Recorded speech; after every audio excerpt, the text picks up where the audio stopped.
왕이 되었으니 한번 대장부의 기계를 펼쳐야 되겠죠. 그러나 이스라엘 왕이 가야 될 대장부의 길은 세상 왕들이 가는 대장부의 길과 다른 것입니다.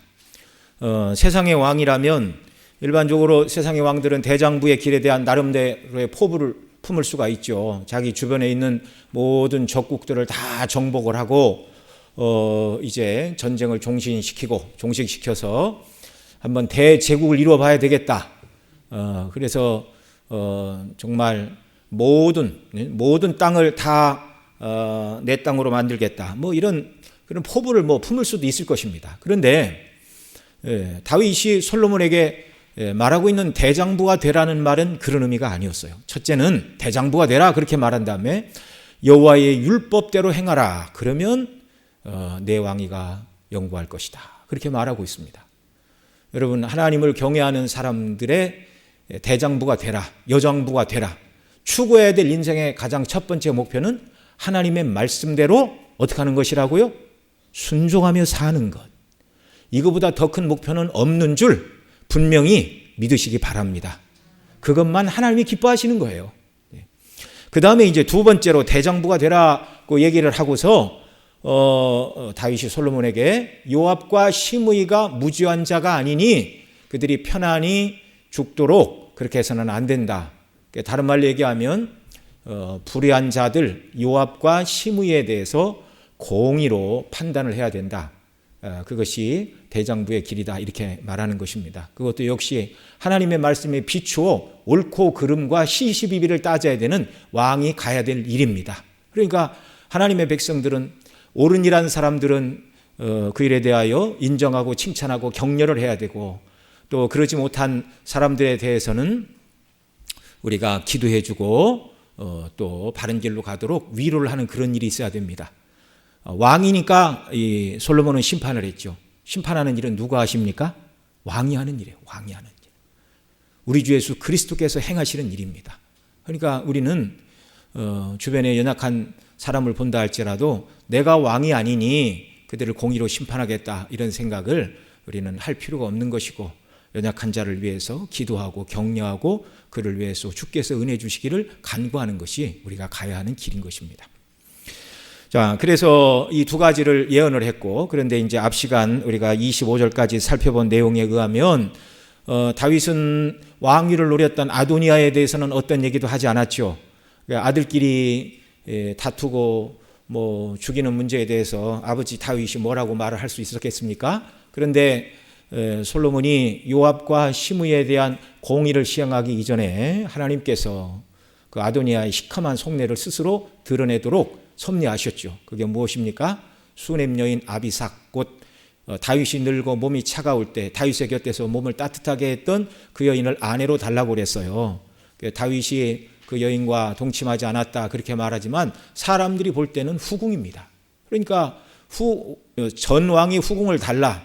이건 압살롬이 다윗의 후궁들을 백주 대낮에 범한 것, 왕이 바뀌었다. 이걸 보여주는 것이었죠. 그러니까 이제 수넴 여인 아비삭을 아내로 얻으면 그 다음 구할 것은 솔로몬을 몰아내고 자기가 왕이 되려는 계략을 그렇게 품었던 거예요. 그래서 결국 이 아도니아도 공일의 심판을 받고 죽고 말았습니다. 오늘 우리가 읽은 26절 이하의 말씀은 다윗 때 대제사장으로 섬겼던 아비아다를 이제 고향으로 쫓아내는 일과 그 다음에 요압, 불의한 일을 행한 요압이 죽고 그 다음에 또 다윗을 저지했던 시므이의 죽음, 이 세 가지 내용을 담고 있습니다. 자, 먼저 26절, 27절 보면 아비아달을 파면하는 내용입니다. 우리 함께 같이 읽죠. 왕이 제사장 아비아달에게 이르되 내 고향 아나돗으로 가라. 너는 마땅히 죽을 자로되 내가 내 아버지 다윗 앞에서 주 여호와의 궤를 메웠고 또 내 아버지가 모든 환난을 받을 때에 너도 환난을 받았은즉 내가 오늘 너를 죽이지 아니하노라 하고 아비아달을 쫓아내어 여호와의 제사장 직분을 파면하니 여호와께서 실로에서 엘리의 집에 대하여 하신 말씀을 응하게 함이더라. 아멘. 예. 솔로몬 아비아달을 불렀습니다. 왜냐하면 아비아달이 1장에 있는 것처럼 요압과 합세하여 아도니아를 왕으로 세우려고 했기 때문에 그런 것이죠. 마땅히 죽어야 할 자이지만 죽이지 않겠다. 아도니아의 반역에 참여했기 때문에 죽어 마땅하지만 죽이지 않는다 이렇게 말해요. 그 이유는 그가 여호와의 기름을 부은 대제사장이었고 아버지 다윗을 섬겼고 다윗 때에 다윗과 함께 고난을 받은 제사장이었기 때문에 그런 것입니다. 여기서 우리는 다윗과 솔로몬의 여호와의 기름을 받은 자들을 어떻게 대하는가와 하나님의 뜻대로 섬기지 못한 사울 왕이 모습 속에서 우리는 이제 분명한 차이점을 발견하게 되죠. 사울은 다윗이 여호와의 기름 부음을 받았다는 걸 알았음에도 불구하고 계속 주기를 했습니다. 그렇잖아요. 그리고 이 아비아달의 아버지가 아히멜렉이에요. 노베 제사장이었는데 다윗에게 먹을 것과 그 다음에 다윗이 솔로몬을 죽이고 빼앗은 칼을 주었다는 이유로 사울은 여호와의 기름 부음을 받은 대제사장 아히멜렉과 85명의 기름 부은 제사장들을 죽였어요. 여호와의 기름 부으신 자들은 생사 여탈권은 하나님께 있습니다. 뭐 정말 국법을 어기고 율법을 어겨서 마땅히 죽여야 될 만한 그런 죄가 있지 않는 한은 하나님의 손에 맡겨야 되는 거예요. 그러니까 다윗이 그렇게 말하잖아요. 여호와의 기름 부으신 자를 죽이는 것을 여호와께서 기뻐하지 않으신다. 그래서 나는 2번이나 다윗은 사울 왕을 죽일 기회가 있었어요. 자기 목숨을 찾아 이렇게 왔죠. 사무엘상 24장에 한 번 굴에 다윗이 깊숙이 숨어 있는데 사울이 발을 가리우러 들어왔습니다. 아마도 낮잠을 잤겠죠. 그의 부하들은 칼을 한 번만 휘두르면 됩니다. 그런데 겉옷자락만 베어서 살려보내주고 멀리 떨어졌을 때 아버지 사울이여 어찌하여 벼룩 같은 나를 쫓으십니까? 이렇게 얘기할 때 사울이 통곡하며 내가 잘못했다. 다시는 너를 쫓지 않겠다. 그렇게 말했는데 그다음에 25장에 그 사무엘상 25장에 보면 이제 아비가일이 다윗의 아내가 되는 나발이 죽는 그런 사건이 있죠. 그 24장과 그 다음에 이제 25장 지나서 26장에 보면 다윗을 쫓지 않겠다고 말했던 사울 왕이 다시 다윗을 죽이기 위하여 군사를 이끌고 옵니다. 24장과 26장의 시간적인 간격을 얼마나 된지 우리는 알 수 없지만 하나님을 경외하지 않는 사울 왕은요 자기 마음을 지킬 수가 없는 거예요. 24장에서 너는 옳고 나는 그르다. 너는 반드시 왕이 될 것이다. 그때 내 후손들을 다 죽이지 말라. 이렇게 부탁을 하고 눈물을 흘렸던 사울 왕의 마음이 진심이었을까요? 연기였을까요? 진심이었죠. 그런데 그 마음을 지킬 수가 없는 거예요. 하나님의 은혜가 없으니, 성령의 역사가 없으니. 그래서 26장에도 다윗을 죽이기 위하여 군사 3,000명을 이끌고 들에서 야영을 하고 잠을 자고 있는데 하나님이 모든 사람을 다 잠들게 했어요. 그 진중에 들어가 얼마든지 죽일 수 있지만 물병과 창만 가지고 다시 나옵니다. 여호와의 기름 부으신 종이라는 이유 때문에 다윗은 얼마든지 사울을 죽일 수 있는 기회가 있었지만 죽이지 않았어요. 하나님 기뻐하시지 않는 일이기 때문에. 그의 아들 솔로몬도 이 아비아달이 아도니아를 도와 이를테면 반역이죠. 왕이 살아있는데 새로운 왕을 옹립하려 했으니 죽어 마땅한 죄이지만 여호와의 기름 부으신 자인이 그를 죽이지 않고 파면하여 고향 아나돗으로 돌아가라 이렇게 말을 한 것입니다. 자, 아비아달의 파멸이 당연한 이유는 말씀드린 대로 아도니아를 왕으로 추대하고자 했던 여호와의 제사장, 하나님의 종 아닙니까? 그러니까 하나님의 종은 하나님의 뜻만 묻고 하나님의 손을 잡고 길을 가야 되는데 세상 왕의 손을 잡고 하나님의 일을 하려고 했어요. 계속해서 제사장의 첫 번째 제사장의 위치를 지키려고 그런 인간적인 욕심으로 그 일을 행한 것이죠. 여러분, 하나님의 일은 하나님의 뜻대로, 하나님의 일은 하나님의 손을 잡고 하는 것임을 믿으시기 바랍니다.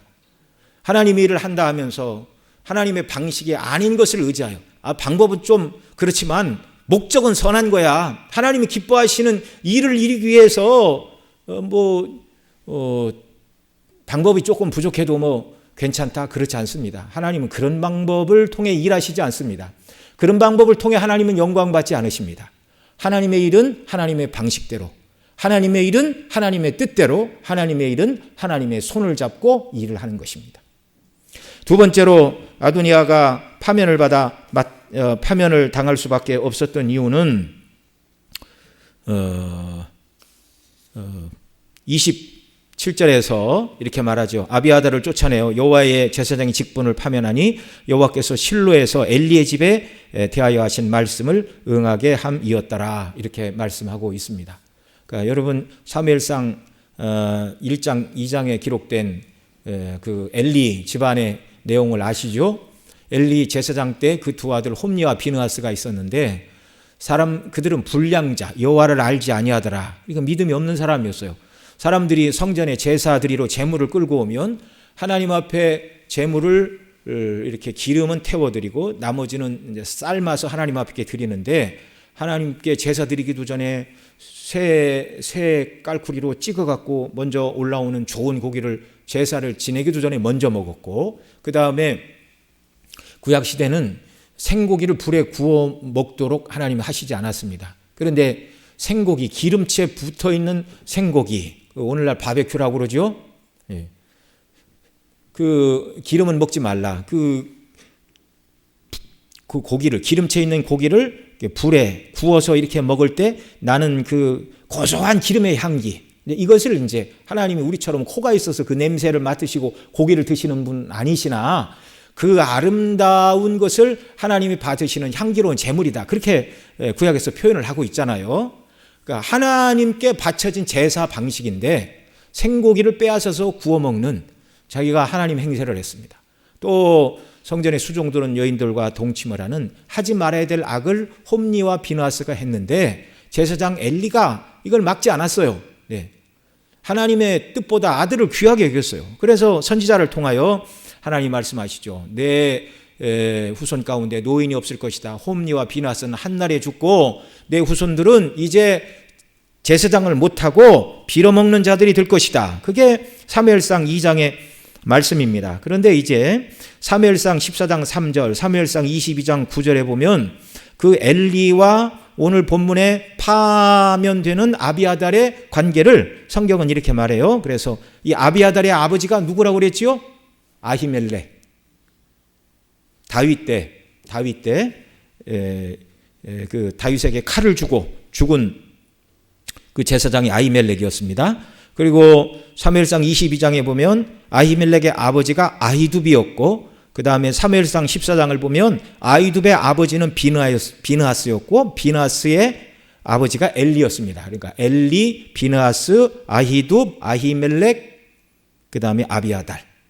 그러니까 이 저주의 말씀이 엘리와 비느하스 시대에 주어졌으니까 비느하스로 치면 손자 증손주 시대에 여호와의 말씀이 이제 성취가 되어 엘리 가문의 후손들은 더 이상 제사장의 직분을 섬길 수 없는 자들이 되었다라는 말씀입니다. 자, 이 아비아달이 조상 때 주어졌던 경고의 말씀을 깊이 새겼다면 늘 하나님 앞에 엎드리고 그 뜻을 묻고 더 겸손하게 행했어야 됩니다. 그리고 인간적인 선택이 아니라 하나님의 뜻을 묻고 구했다면, 여러분 성경에 그 조상들에게 저주를 받을 것이다 그랬지만 그 후손들이 회개하고 온전히 하나님을 의지할 때 오히려 복을 받은 사람들이 있어요. 고라의 후손이 그런 사람 중에 하나입니다. 고라는 저주를 받았지만 시편에 보면 고라의 후손이 부른 찬송이라는 이런 시편들이 많이 있어요. 고라의 일부 후손들은 거기에 가담하지 않았고 회개하고 그 조상 고라를 닮지 않으려고 몸부림칠 때 하나님이 고라의 후손들에게 하나님의 성전에서 찬양하는 그런 찬양대의 귀한 역할을 감당하도록 그런 은혜를 주셨다는 말입니다. 결국 하나님의 뜻을 구하지 않고 힘 있는 사람의 손을 잡고 하나님의 일을 하려던 아비아달은 폐위되고 대제사장이 지기는 하나님께서 세우실 왕을 잠잠히 기다렸던 사독과 그의 후손들에게로 이 제사장의 가문이 이제 돌아가게 된 것입니다. 두 번째로 요압을 제거하는 내용입니다. 요압은 솔로몬이 아비아달을 패하여 그를 고향 아나돗으로 돌려보냈다는 말을 듣고 여호와의 장막, 그 성막으로 도망하여 제단 뿔을 잡았습니다. 28절에 보면 그 소문이 요압에게 들림에 그가 여호와의 장막으로 도망하여 제단 뿔을 잡으니 이는 그가 다윗을 떠나 압살롬을 따르지 아니하였으나 아도니아를 따랐음이더라. 솔로몬이 아비아달을 파면했다. 아도니아를 왕으로 삼으려고 했던 제사장 아비아달을 파면했다라는 그 얘기를 듣고 나서 이제 내 차례구나 이걸 알고 이제 성막에 가서 제단불을 잡았습니다. 자기를 지켜줄 아도니아 왕자도 이미 죽었고 또 아비아달도 파면된 마당에 아무도 자기 편을 들어줄 사람이 없다라는 것을 깨닫고 성막으로 나아가 제단불을 잡았던 것이죠. 그래서 28절 하반절에 보면 이는 그가 다윗을 떠나 압살롬을 따르지 아니하였어도 아도니아를 따랐습니다. 그것이 죽을 죄라는 것을 그도 알았습니다. 그러나 요압에게는 아도니아를 왕으로 세우려고 했던 그 죄만 있었던 것이 아니죠. 오늘 솔로몬이 분하야를 보내 그 요압을 죽이라 말하면서 31절로 33절 이것은 이제 다윗이 솔로몬에게 그를 평안히 죽게 하지 말라 평화의 때에 두 사람을 죽였다라고 말했던 그 사건을 다시 설명을 합니다. 자, 31절로 33절 같이 읽습니다. 왕이 이르되 그의 말과 같이 하여 그를 죽여 묻으라. 요압이 까닭없이 흘린 피를 나와 내 아버지의 집에서 내가 제하리라. 여호와께서 요압의 피를 그의 머리로 돌려보내실 것은 그가 자기보다 의롭고 선한 두 사람을 쳤음이니 곧 이스라엘 군사령관 넬의 아들 아브넬과 유다 군사령관 예델의 아들 아마사를 칼로 죽였음이라. 이 일을 내 아버지 다윗은 알지 못하셨나니 그들의 피는 영원히 요압의 머리와 그의 자손의 머리로 돌아갈지라도 다윗과 그의 자손과 그의 집과 그의 왕위는 여호와께로 말미암는 평강이 영원히 있으리라. 아멘. 여러 번 말씀을 드렸지만 요압은 자기의 경쟁 상대라면 자기 나라 사람이라도 가리지 않고 그저 죽였어요. 군사적으로 군대 장관인 자기보다 높은 자리를 용납할 수가 없었습니다. 그래서 아브넬이 열지파를 다 데리고 다윗에게로 오겠다 이렇게 말할 때도 그가 열지파를 가지고 오면 틀림없이 다윗이 자기보다 아브넬을 중용할 것을 알았기 때문에 그 다음에 또 한 가지 이유는 그 아브넬이 요압의 동생인 아사헬, 아마사와 아사헬 두 명의 동생이 있었는데 아사헬을 죽였죠. 이제 그 일로 말미암아 복수를 한 것입니다. 그리고 이제 또 예델의 아들 아마사를 칼로 죽였다 이렇게 말하고 있는데. 이제 이 아마사가 아도니아의 압살롬의 반역에 참여를 했습니다. 그러나 다윗이 사람을 보내 네가 돌이켜 이것을 이제 다 정리를 하라. 그리고 군대 장관을 삼아 주었는데 이것도 역시 요압이 이제 대화하는 척하면서 아마사를 칼로 죽이는 그런 일이 있었습니다. 다윗은 솔로몬이 이렇게 말하죠. 이 일을 내 아버지 다윗은 알지 못하셨으나 죽이려는 음모를 몰랐다는 말입니다.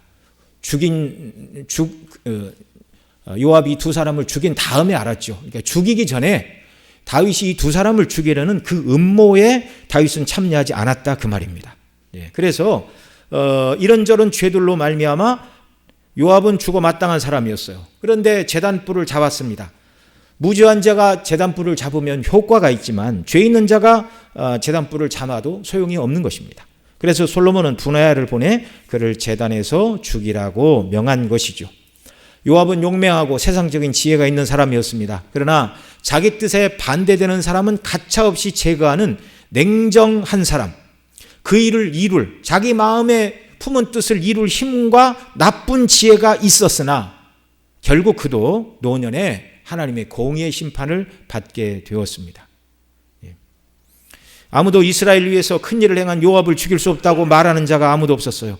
하나님 나라의 일꾼은 연약한 자를 보호하고 화평을 추구하는 자입니다. 산상수훈에서 우리 주님은 화평케 하는 자는 복이 있나니 저희가 하나님의 아들이라 일컬음을 받을 것이며 그렇게 말씀을 하고 있습니다. 여러분, 우리가 지난 이스라엘의 역사 속에서 온전히 하나님을 섬긴 사람들과 그렇지 못한 사람들을 통하여 우리가 얻어야 되는 교훈들이 바로 이런 것들이에요. 말씀드린 대로 정말 우리가 앞서 살펴본 제사장 이 아비아달을 통해서는 늘 하나님의 뜻을 물어야 되고 하나님의 일은 세상 사람이 힘 있는 사람의 손을 붙들고 일을 하는 것이 아니라 하나님만 의지하고 하나님의 손을 붙들고 주의 일을 감당해야 된다는 것. 그리고 이 요압을 통해서는 용맹하고 세상적인 지혜로 자기 뜻을 이루는 것 같지만 그것은 잠깐이라는 것. 이걸 우리가 꼭 기억을 해야 됩니다. 그래서 요압은 지혜가 있고 용맹한 사람 같았으나 다윗의 나라로 대변되는 하나님의 나라를 위해서 일시적으로 쓰임을 받는 것 같았으나 결국은 하나님의 일이 아니었습니다. 그는 하나님의 뜻과 하나님의 일을 이룬 것이 아니라 하나님의 나라 안에서 자기 뜻을 이루기 위하여 살아간 사람이었어요. 그래서 다윗 시대에는 다윗이 그를 심판하지 못했다 할지라도 솔로몬 때에 하나님은 요압을 쓰시지 않고 있다라는 말입니다. 우리는 항상 하나님의 일을 하면서 화평을 추구하고 연약한 자를 세워줌으로 하나님 나라를 건설하는 데 쓰임받는 일꾼들로 사용되기를 원합니다. 세 번째, 시므이의 죽음에 대해서 기록하고 있습니다. 36절로 오늘 본문 우리가 46절까지 다 읽지는 않았는데 36절로 38절 보겠습니다. 왕이 사람을 보내어 시므이를 불러 이르되 너는 예루살렘에서 너를 위하여 집을 짓고 거기서 살고 어디든지 나가지 말라. 너는 분명히 알라. 내가 나가서 기드론 시내를 건너는 날에는 반드시 죽임을 당하리라. 내 피가 내 머리로 돌아가리라. 38절, 시므이가 왕께 대답하되 이 말씀이 좋사오니 내 주 왕의 말씀대로 종이 그리하겠나이다 하고 이에 날이 오래도록 예루살렘에 머무니라. 솔로몬은 죽기 전에 다윗은 죽기 전에 솔로몬에게 유언을 했죠. 요압과 시므이, 특별히 시므이에 대해서 내가 압살롬의 반역 때 쫓겨나 도망갈 때 독한 말로 나를 저주했다. 그러나 내가 왕궁으로 다시 돌아올 때 가장 먼저 그가 나를 맞이하고 용서를 구했기에 평화의 때이니 내가 너를 칼로 죽이지 않으리라 약속을 했다. 그러나 너는 그를 무죄한 자로 여기지 말고 그의 백발이 피 가운데서 스올에 내려가게 하라. 이것이 다윗이 솔로몬에게 유언한 내용 중에 하나였습니다. 솔로몬이 그래서 시므이를 부릅니다. 죽이지는 않겠다고 그럽니다. 이미 다윗이 용서했는데 죽음으로 죄를 묻는 것은 가혹하다고 생각을 했기 때문이죠. 대신 솔로몬은 시므이에게 예루살렘 안에만 거하라. 예루살렘에 집을 짓고 여기서 살고 나가지 말라. 주거 제한 명령을 내렸습니다. 주거 제한 명령을 내렸습니다. 그러니까 가택연금은 아니에요. 예루살렘 밖을 벗어나가지 말라고 그러니까. 그는 이 사람 시므이는 사울 가문이 계속해서 왕위를 이어가야 된다고 생각한 사람이었어요. 바울임의 베냐민 족속이 거하던 사람이었는데 솔로몬이 불렀지요. 거기 있지 말고 예루살렘에 와서 집을 짓고 여기서만 거하고 기드론 시내를 건너지 말라. 그러면 살고 건너는 날에는 죽으리라. 자, 이 거주의 한계를 정해준 이유가 뭐예요? 이 사람도 모사꾼이에요. 베냐민 족속 바울임에 계속 거하게 되면 솔로몬의 얼굴을 피하여 계속해서 사울의 후손 가운데 왕을 세우기 위한 그런 꿈을 계속 꿀 사람이었습니다. 그래서 솔로몬이 이 사람을 베냐민 지역에 살지 못하게 하고 예루살렘 경내 안에서만 살아라. 이렇게 주거지를 옮기도록 그렇게 한 것이죠. 이 사람은 다윗이 사울을 죽이거나 그의 가문을 해친 적이 없는데 다윗이 사울의 가문과 그 후손들을 죽이고 왕이 된 것처럼 불의한 피를 흘린 것처럼 여론을 호도하는 사람이었습니다.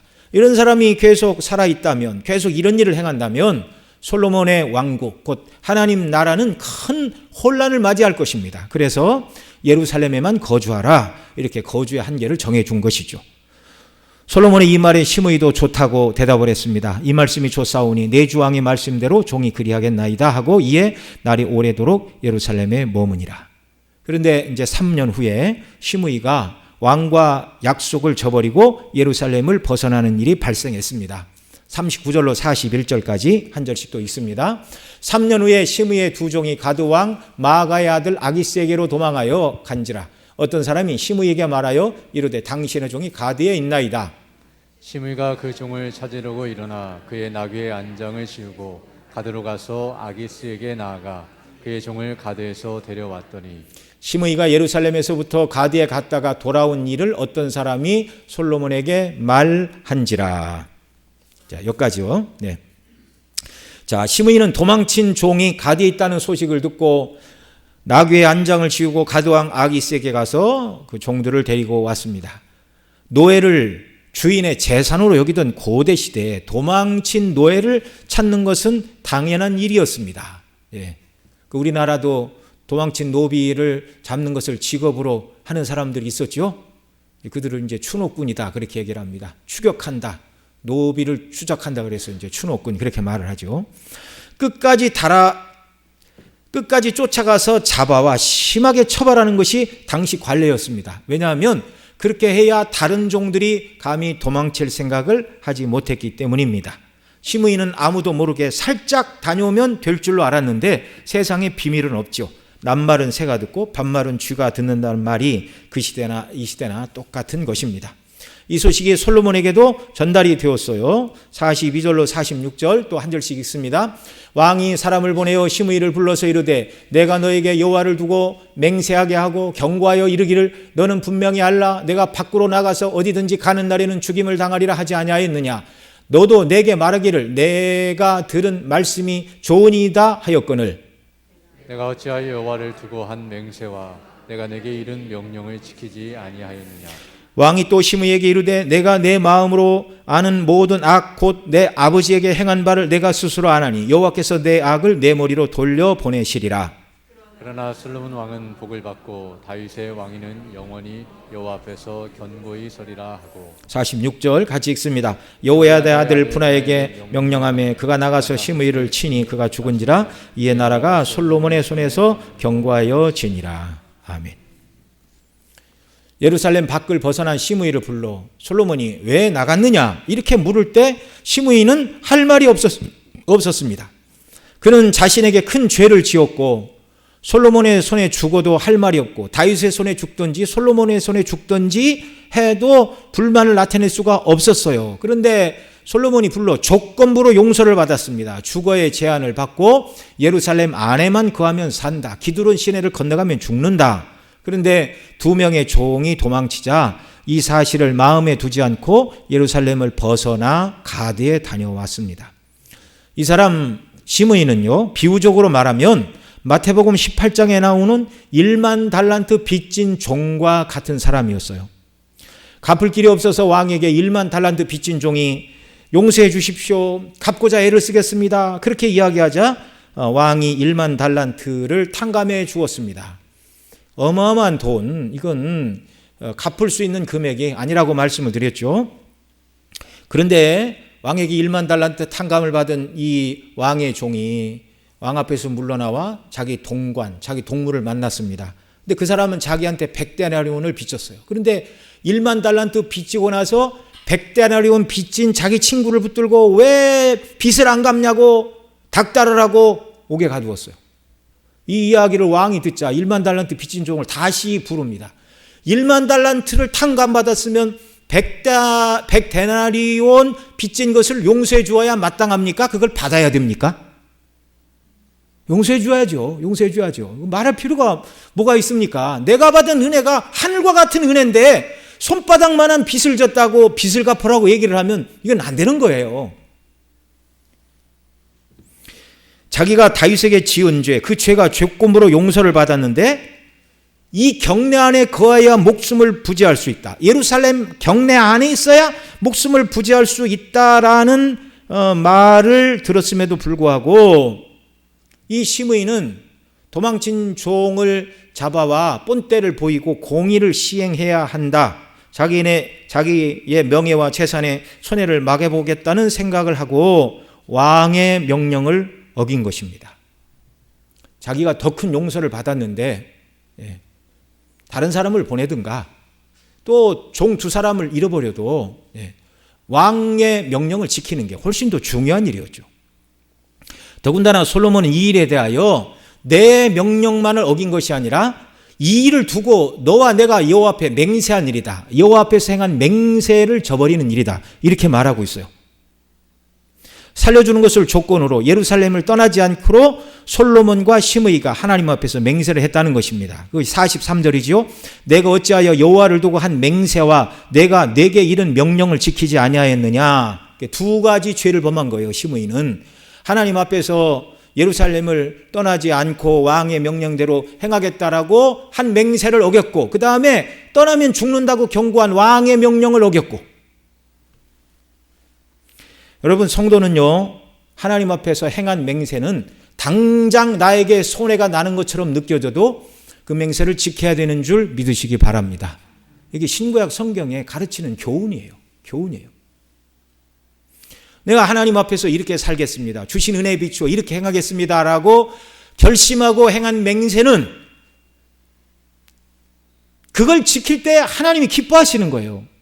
여러분, 은도 금도 천산의 생축도 다 내 것이라 하나님 말씀하셨는데, 하나님 앞에 행한 맹세, 또 하나님이 우리에게 이렇게 살라고 주신 말씀들에 순종하면 당장의 손해처럼 느껴져도 그것이 손해가 아닌 줄 믿으시기 바랍니다.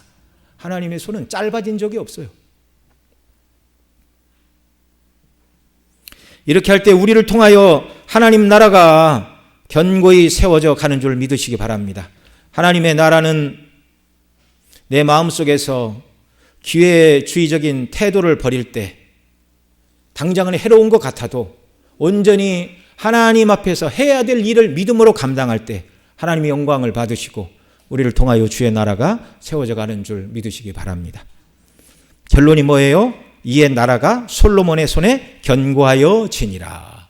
하나님의 율법의 말씀에 순종하고 공의에 따라 악한 자들을 징벌하는 공의의 시행을 하게 될 때 솔로몬의 손에서 나라가 견고하여 지니라, 이렇게 말하고 있습니다. 여러분, 저와 여러분은 왕 같은 제사장으로 주님께서 저와 여러분을 불러주셨습니다. 존귀한 자로 불러주셨어요. 왕 같은 제사장이에요. 저와 여러분 한 사람 한 사람이. 아비아달과 같이 사람의 손을 붙들고 하나님의 일을 하려는 것이 아니라 오직 하나님의 뜻을 구하고 하나님의 뜻이 드러났을 때 그 일에 충성을 다해야 됩니다. 우리도 정말 우리의 손을 통해서 하나님 나라가 견고히 세워지는 일들을 위해서 하나님의 뜻을 묻고 하나님의 손을 붙들고 순종하여 하나님 나라를 건설하는 귀한 일꾼들이 되시기를 바랍니다. 두 번째, 요압을 통하여 얻을 수 있는 교훈이 무엇이라고 그랬죠? 자신의 힘과 욕심으로 내 뜻을 이루려는 것은 내 왕국을 잠시 이룰 수 있는 것 같지만 결국은 성공할 수 없다. 결국은 패망이라는 것을 기억해야 됩니다. 항상 성도는 내 뜻보다 하나님의 뜻이 무엇인가를 구하고 약한 자를 돕고 화평을 추구할 때 하나님은 이런 성도로 말미암아 하나님 나라가 세워지도록 붙들고 사용하시는 줄도 믿으시기 바랍니다. 또 시므이를 통하여 얻을 수 있는 교훈이 무엇이죠? 다윗이 약할 때는 욕을 하고 다윗이 힘을 얻으니 용서를 구하고 기회주의적으로 행동을 했어요. 솔로몬과 하나님 앞에서 맹세했으나 종들이 도망치자 그 맹세를 잃어버리고 자신이 받은 용서를 망각하고 맹세를 망각함으로 결국 죽임을 당한 시므이를 통해서도 우리는 교훈을 받아야 됩니다. 내가 하나님 앞에 받은 죄사함의 은혜를 늘 기억함으로 다른 사람을 용서하고 하나님 앞에서 행한 맹세, 또 하나님께서 우리에게 명하신 모든 일들은 목숨처럼 소중히 여기고 지키기를 힘쓰고 애쓰는 이런 역사가 우리에게 있기를 바랍니다. 때로 시므이에게 예루살렘을 벗어나지 말라는 조건이 주어지듯이 때때로 하나님께서 내게 주신 형편과 처지가 내 마음에 들지 않을 때라도 온전히 순종하는 역사가 있기를 바랍니다. 하나님께서 모르셔서 오늘 우리의 모습과 형편이 내가 원하는 대로 되지 않는 것이 아니라는 것을 알아야 돼요. 낮에도 말씀을 드렸지만 욥은 자기가 왜 고난을 당하는지 몰랐어요. 그가 죄를 짓거나 불의해서가 아니라 하나님의 거룩한 뜻을 이루시기 위하여 욥에게 고난을 허락하신 것이죠. 여러분, 우리의 형편, 처지, 모든 것, 어떤 사람은 왜 나는 우리 엄마 아빠처럼 가난한 집에 태어난지 몰라, 이렇게 그런 얘기를 하면 안 되는 거예요. 젊은 사람들이. 여기 젊은 사람들이 없는데. 하나님의 섭리 속에 이루어진 일임을 믿으시기 바랍니다. 예. 또 어른이 돼서 또 돌아가신 우리 아버지 어머니한테 나는 물려받은 것도 없고 그런 소리를 하면 안 돼요. 하나님이 주권과 섭리입니다. 아시겠죠? 나한테는 왜 이런 남편, 이런 아내를 주셨나? 그것도 하나님 앞에서 해서는 안 되는 말이에요. 예. 하나님이 실수하셔서 내 남편과 아내를 만났습니까? 하나님이 기뻐하셔서 짝지어 주신 배우자인 줄 믿으시기 바랍니다. 위에서 기도하고 사랑으로 섬겨야 돼요. 예. 내 형편과 처지 모든 것, 내 마음에 안 드는 것 같아도 하나님이 허락하셨어요. 어떻게 해야 돼요? 감사하고 기뻐하고 이 형편과 처지에서 주의 뜻이 무엇인가를 분별하고 어떻게 하나님의 뜻대로 순종할 수 있는가를 고민할 때 하나님 기뻐하시는 줄 믿으시기 바랍니다. 이 모든 것 하나님이 내게 주셨음을 인하여 감사하고 불평을 그치고 원망을 그치고 순종할 때 우리 심령에 평강을 주시고 기쁨을 주시어 주를 섬기게 하십니다. 고난 속에서 주의 뜻에 순종하는 것이 하늘의 상급을 바라보고 살아간 모세의 신앙이었다고 오전에도 말씀을 드렸죠. 또 고난의 길을 믿음으로 견디어내면 욥처럼 내가 하나님에 대하여 귀로만 듣다니 이제는 눈으로 배웁니다라고 온전히 고난 가운데 순종하는 자들에게, 하나님이 나에게 주신 형편과 처지 속에 온전히 주의 뜻대로 순종하는 자들에게 하나님은 당신의 거룩하신 영광을 더 드러내 주시고 우리로 하여금 더 믿음을 갖고 하나님을 신뢰하며 순종하며 이 땅을 살아가게 하시는 줄 믿으시기 바랍니다. 이런 일꾼들로 온전히 주의 나라를 건설하며 하나님 나라를 확장하는 일에 크게 쓰임받는 귀한 역사가 있기를 바랍니다. 제가 지난주 오후에 우리 정성호 선교사님 도움을 요청해 왔습니다.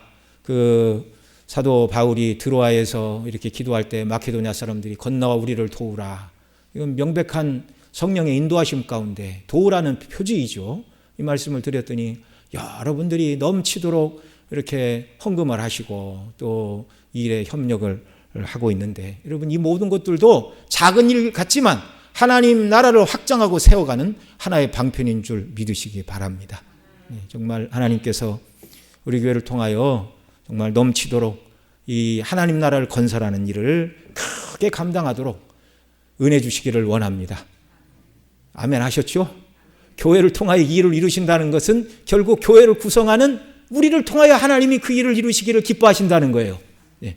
이때 더 크게 아멘 해야 됩니다. 네. 교회를 통하여 하나님께서 우리 교회를 통하여 하나님의 나라를 크게 이루시기를 원합니다. 교회 구성원인 저와 여러분이 그 일에 쓰임받을 수 있기를 소원합니다. 하나님이 이런 방편을 통하여 복을 주시고 은혜 주시고 주의 나라에서 상급을 쌓는 방편인 줄 믿으시기 바랍니다. 기도하겠습니다. 사랑하시는 아버지 하나님, 고맙고 감사합니다. 나라가 솔로몬의 손에서 견고해졌는데 솔로몬이 온전히 하나님의 말씀을 지키게 하여 순종을 하였고 하나님 앞에 지혜를 얻게 하여 1000번제를 드렸고 하나님의 공의에 비추어 악한 자들을 처단하는 일들을 시행을 했습니다. 오늘 우리들을 왕같은 제사장으로 하나님 나라를 건설하는 일꾼들로 우리를 불러주셨는데 우리도 늘 주의 말씀에 붙들리게 하시고 주의 뜻이 뭔가에 마음을 쓰게 하시고 사람 붙들고 인간적인 방법으로 일을 하는 것이 아니라 하나님 붙들고 충성을 다하여 주님의 방식대로 섬기는 귀한 일꾼들 되게 하여 주시고 부족한 저희들을 통해서도 주님 나라가 확장되는 은혜의 은혜를 허락하여 주시옵소서. 우리 구주 예수님의 이름으로 기도드리옵나이다. 아멘.